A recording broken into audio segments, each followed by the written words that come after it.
नमस्कार, आप देख रही हैं सूरज टाइम्स नाउ। मैं हूं आपके साथ अंशु शर्मा। खबरों की शुरुआत करते हैं। पीडीएम प्रत्याशी के समर्थन में मिर्जापुर पहुंची पल्लवी पटेल ने जनसभा और रोड शो किया। कहा, भाजपा में वो कुव्वत नहीं वो पल्लवी पटेल को खरीद सके। पल्लवी हमेशा मुद्दों और जनहित की लड़ाई लड़ती है। उत्तर प्रदेश के 28 सीटों पर पीडीएम गठबंधन के प्रत्याशी चुनाव लड़ रही हैं। मिर्जापुर में बहन अनुप्रिया पटेल के विरुद्ध प्रत्याशी खड़ा करने पर कहा, जहां भी हम चुनाव लड़ रहे हैं सभी को विपक्ष की नज़र से देखते हैं। आपको बता दें, जिले में पिछले एक दशक से अनुप्रिया पटेल सांसद चुने जाने के बाद केंद्रीय मंत्री हैं। इस बार के चुनाव में इनकी माता कृष्णा पटेल ने पीडीएम गठबंधन से दौलत सिंह पटेल को चुनाव के मैदान में उतारा है। आज अपना दल कमेरावादी के प्रत्याशी दौलत सिंह पटेल ने नामांकन भी कर दिया है। उनके समर्थन में जनसभा को संबोधित करने पहुंची fire brand lady Pallavi Patel का ढोल नगाड़ों से स्वागत किया गया। मीडिया से वार्ता करते हुए कहा, हमारा गठबंधन उत्तर प्रदेश के 28 सीटों पर चुनाव लड़ रहा है। जीत के बाद किसके साथ जाएंगी पर कहा, भाजपा में वो कुव्वत नहीं कि वो पल्लवी पटेल को खरीद सके। आरक्षण पर उन्होंने कहा, ये एक मौका है, इस देश के संविधान में निहित एक अधिकार दिया है, मैं इसको जायज़ मानती हूँ। समाज में जो पिछड़े दलित हैं उन्हें मुख्य धारा में लाने के लिए आरक्षण का जो भी कोटा है उसे पूर्ण किया जाए। जनसभा के बाद उन्होंने रोड शो किया, जो इमामबाड़ा से आरंभ होकर भरूहना चौराहा पर समापन किया गया। मिर्जापुर से गुफरान अहमद की रिपोर्ट।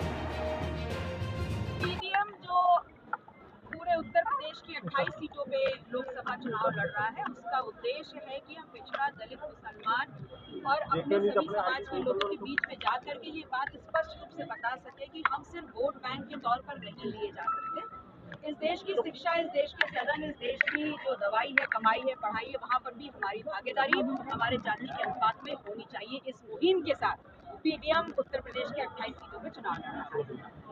क्या आपको लगता है, क्योंकि ये आपके बहन का भी संसदीय क्षेत्र है, ऐसे में क्या सियासत घर की सियासत है या फिर आपकी पार्टी की सियासत है? देखिए, मुझे ऐसा लगता है कि ऐसे पूर्वांचल के ऐसे बहुत से क्षेत्र हैं जो डॉक्टर सोनेलाल पटेल जी की कर्म भूमि रहे हैं और उनकी हर उस कर्म भूमि पर जा करके अपना दल, अपने दम को और अपनी जो गर्व है उसको पुनः जीवित करके आगे बढ़ना चाहता है और इस लड़ाई में पूरी मुस्तैदी से हर समाज के लोग हमारे सहयोग देते हैं। अनुप्रिया पटेल भी कुछ नहीं बोल रही है, आपको, आपकी बहन है, यहाँ से सांसद है।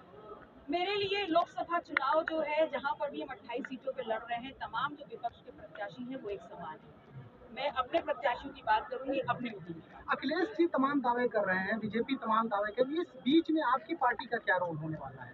हमारा सिर्फ एक ही दावा है कि हम चाहते हैं कि वो समाज जो यहाँ पर पीड़ित है, पिछड़ा है, दलित है, मुसलमान है, उसकी भागीदारी सुनिश्चित हो, उसकी लड़ाई की। आप सांसद अगर आपके पार्टी के होते हैं तो आप किसके साथ जाएंगे? बीजेपी के साथ जाएंगे या इंडिया गठबंधन के साथ जाएंगे?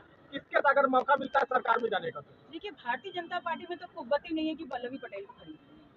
और रही बात इंडिया अलायंस, तो पीडीएम जो है और पल्लवी पटेल हमेशा मुद्दों की और जनहित की लड़ाई लड़ती है और अगर हम सांसद रह करके बाहर भी खड़ा होना पड़े तो हमें कोई गुरेज नहीं। आरक्षण को लेकर बड़ी चर्चा है और हर पार्टी अपनी, मैम आरक्षण को लेकर आपकी क्या स्थिति है? क्या कि वो आरक्षण मिलना? देखिए, आरक्षण संविधान में निहित एक अधिकार दिया गया है, एक मौका है।